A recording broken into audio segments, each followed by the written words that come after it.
Hey, what's going on everybody? Commander Crane here, and we are back with another modern deck tech, and today we're going to be talking about budget Orzhov control. I'm very excited to bring this list to you. As always, before we hop into the video, let me know in the comment section below, what do you think about the list? There's so many good cards I could have put in this deck, but unfortunately I couldn't include them all, so let me know if there's a card that you definitely would have included in your version of budget Orzhov control. And the last thing we have to talk about before we hop into it here, too, huge shout out to Patella DVT, longtime subscriber of the channel, has recommended a lot of spicy decks for the channel, and this one is the most recent one. So thank you for recommending this video. Let's go ahead and hop into here. So, okay, Orzhov control. I've seen Orzhov control lists in the past, and we do see some occasionally in the current metagame. Mostly they're like ephemerate piles with like grief and solitude and things like that. But this is not a pile like that. This is just what I would say is a more classic Orzhov control build, which will make sense in a second here. So let's go and hop into it. All right, so obviously we're going to want some hand attack here. We're playing 4 copies of Duress and 3 Inquisition of Kozilek. Obviously taking our opponent's best cards out of their hand is extremely important. So that's why we're playing the Duress and the Inquisition of Kozilek. I'm also playing 4 copies of Troll of Khazad-dûm. So the thing is with the Troll is, obviously, it doesn't really do anything for us in terms of, immediate board presence or anything like that. It's mostly just good because of the swamp cycling, just because, if we're a little short on lands, we can cycle it and obviously be able to hit all of our land drops. But it's also really good because late game, it is a solid threat. I mean, it has to be blocked by 3 creatures, which is pretty sweet. So it's just like super menace. So huge fan of the Troll. We're playing 4 copies of it, and it's great for our budget deck. So, all right, next slide here. I would say this is the spiciest package that we're playing in this deck. We're playing 4 Mana Tithe and 4 Reprieve. So, sure, we're not Orzhov control. They're not going to be countering our spells. Oh, yes, we are. Mana Tithe and Reprieve. Huge fan of both of these cards. So, Mana Tithe, for those who watch, like, MTG Goldfish, I know that Saffron Olive loves playing Mana Tithe.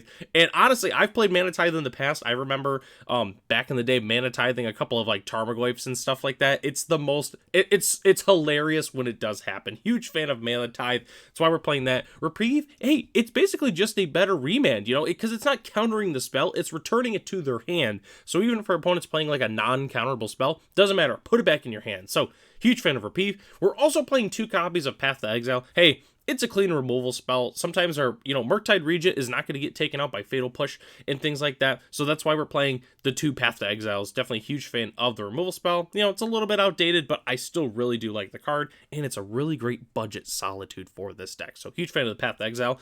So all right, let's go and talk about some more of the removal spells that we're playing in the deck. So Fatal Push is a staple. We're playing 4 copies of it. Why wouldn't we? Definitely a huge fan of it. As of the recording of this video, it is getting reprinted in the new Assassin's Creed set. So if you don't have Fatal Pushes and you're interested in picking some up, this is kind of the cheapest they've been in a long time. So I definitely would consider picking up some copies if you need some for also Pioneer. It's a fantastic card for that. We're also playing 2 Kaya's Guile. I really do like this card. It's not featured very often, but I do think it's very strong, especially in our budget list. So obviously, you choose 2 modes.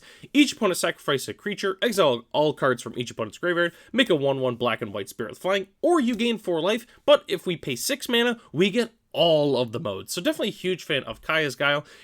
At worst, being able to make our opponent sacrifice a creature or make a 1/1 to block is also pretty solid. If our opponent's playing any huge graveyard strategies, having an instant speed way to get rid of the graveyard is definitely very, very handy. So huge fan of Kaya's Guile. We're also playing 3 copies of Lingering Souls. So not only is this one of the main ways for our deck to win the game, just by chipping away in the air with flying creatures, but it also buys us so much time. In the past, I've played this deck again. I played Lingering Souls against Izzet Murktide. Lingering Souls is really, really good against Izzet Murktide, because not only is it really awkward for like their Ragavans to be able to get through, which most of the time they're going to want to sideboard those out if they know that we're playing Lingering Souls, it buys us so much time against Murktide Regent itself, to either get a removal spell or wipe the entire board. Basically just being able to answer the current board state. Lingering Souls buys us a ton of time. So definitely a huge fan of Lingering Souls in this deck, and obviously it's great for the budget. All right. The next slide here. I really, really like the cards that we're featuring on here. It's our best removal package here. All right, so we're playing 1 Vindicate. I wanted to play a couple more. I decided to only just play the 1 copy. If you want to play a couple more copies of Vindicate, I really don't blame you. Just being able to, pay 3 mana just to destroy any permanent is fantastic. So definitely huge fan of Vindicate, but you know, it is sorcery speed, you know, so I wanted to just play the one. But we're playing 5 Wraths in this deck. We're playing 4 Dams in 1 Day of Judgment. So Dam, funny enough, I'm pretty sure is the most expensive card in this deck in terms of, you know, money. It is $3 US a piece, which really isn't that bad for the most part, but you know, it's just good. It's a Wrath. It's 2 black to be able to destroy 1 creature, so you know, in like an earlier turn in the game, you know, if you need to take out a Ragavan or something, you can go ahead and just pick off the Ragavan, but you can also overload it, which is just a Wrath. So huge fan of Dam in this deck. And then I wanted a 5th Wrath, so I decided to play Day of Judgment. It is the cheapest one. Sure, Wrath of God is technically a little bit better, but hey, unless our opponent's playing like Welding Jar, they're not going to be regenerating any of their creatures, so it's essentially pretty much the same card. But hey, if they are playing Welding Jar, Dam does not let it be regenerated, so do keep that in mind. So that's the board wipe package that we're playing. So all right, that's pretty much the entire main deck here. Let's go and hop into the lands. So the land base is going to be relatively simple for this deck.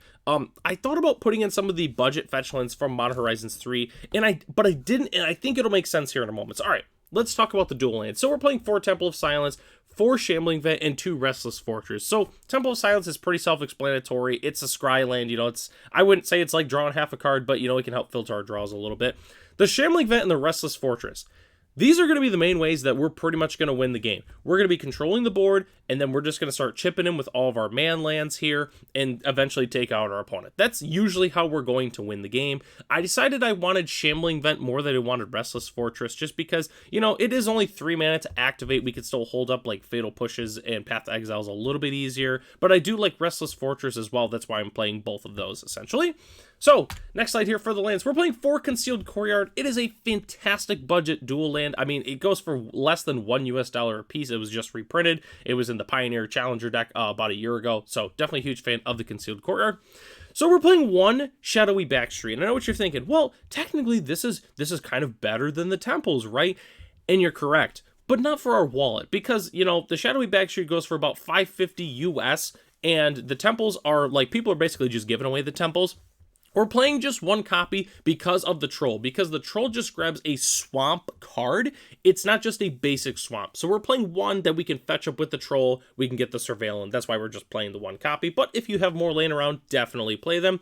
We're also playing 4 copies of Field of Ruin. Field of Ruin is just a fantastic card. You know, being able to take out our opponent's best lands, well, best non-basic lands, is really, really important, especially in the modern format. So definitely a huge fan of Field of Ruin. And then rounding out our lands, we are playing 3 swamps and 2 basic plains. And as our spicy basic lands of the day, Modern Horizons 3 is still a new set, and I wanted to feature the basics from Modern Horizons 3, so that's why we're playing those ones. Definitely a huge fan of the Eldrazi lands. I think they just look sweet. I think it's really cool, but, you know, everyone's opinion is different on basic lands, but I don't know, I kind of like these ones. They're pretty cool. So, all right, that's the entire main deck. We got a couple things we got to talk about still. We got to talk about the sideboard as well as some upgrade options for this deck. So, all right, sideboarding is going to be relatively simple. We're going to want some Graveyard Hate. We're in white. Play Rest in Peace. It's by far and away the best option on a budget that we can play. They go for about $1 US a piece. I mean, it's extremely good. Just play Rest in Peace.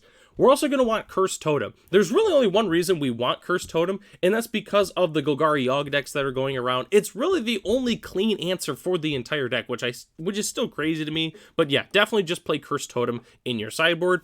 We're also going to want some scam protection, just because Black-Red Scam is currently everywhere right now, you know, in paper and online metagames. There's a number of different cards you could play. If you really wanted to play like Surge of Salvation, you could do that. You could also just play Leyline of Sanctity in the sideboard, because Leyline also double dips against a number of different decks, but you're definitely going to want something that protects you from scam.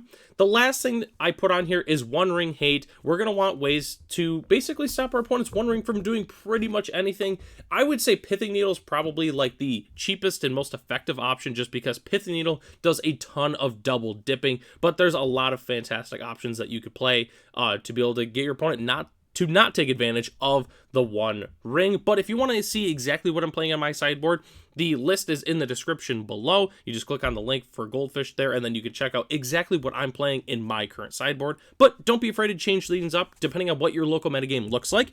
And the last thing we got to talk about today is the upgrade options, so I got a couple of, quick things on here. Fetches and shocks and the One Ring, playing Thoughtseize, maybe even a Grief package. The one thing I want to mention is on a budget and then compared to not on a budget, this deck looks extremely different. That's the one thing I want to mention. I actually didn't even build a budget, an upgrade option, just because really when it gets upgraded, you're like, sure, we can play like Damnation, we can play the One Ring and things like that. But realistically, it's a completely different deck. If you're looking to play a upgraded version of this deck, you should realistically be playing like a black-white Ephemerate Stoneblade scam pile is kind of what you should be playing for the most part, just because it still has all of the controlling elements, but Grief and Ephemerate, that's the way to go for sure. It's an extremely powerful thing to be doing in the format. So it was a rare case I didn't actually provide an upgraded list in the description, but let me know in the comment section below, what does your upgraded control list look like? Assuming even if you weren't playing the Grief Solitude package, what does that look like? Just let me know in the comment section. And the last thing I want to talk about, the budget list as it's currently constructed is only $70 US. Obviously, if you just wanted to throw in a couple of shock lands or a couple of, random fetch lands you have laying around, definitely put them in the deck. But at least how the deck is currently constructed, it's only $70 US. So if you're looking to just play a kind of, unique control deck at your local FNM, you're looking to get into Modern and you really like the Orzhov colors, I think that this would be a fantastic option for you. Can this deck definitely win games at FNM? Absolutely. I know we've built quite a few control decks here on the channel that people have said they've taken to their FNMs and done very, very well. And this deck is no exception to that. If you want to just go destroy your permanents, make their aggro opponents just completely miserable, then this is definitely the deck for you to play at your Modern FNM. So that takes us to the end of the video here. Thanks so much for watching. The deck lists are in the description below if you'd like to check those out for yourself. Thank you to our channel members, Ralph, Matt, Arcadius, Ray, Gary, and Serwanoki. If you are interested in being a channel member, it's only $1 US a month. You get access to the exclusive Discord where we can talk even more about Orzhov control if you'd like to. You also get access to other features here on the channel, like viewing videos 1 day early, which is pretty sweet. So, I'm Commander Crane. Thanks for watching this video, and I'll catch you in the next one.